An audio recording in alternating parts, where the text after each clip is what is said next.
که شادی خوش باشه، نزار کسی توی ماتم باشه.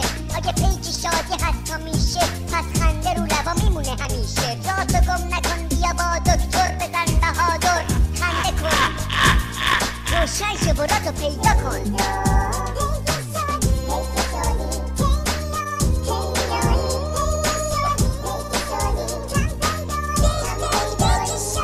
مرحوم همیشه میفهمودم کسم بهادر. عرض کردم بله.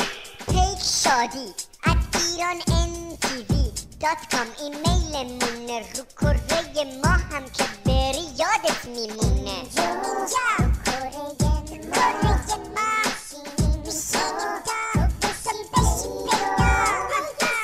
پیک شادیه میاد همیشه، میخونه واسه اونایی که همیشه شادن باحالن.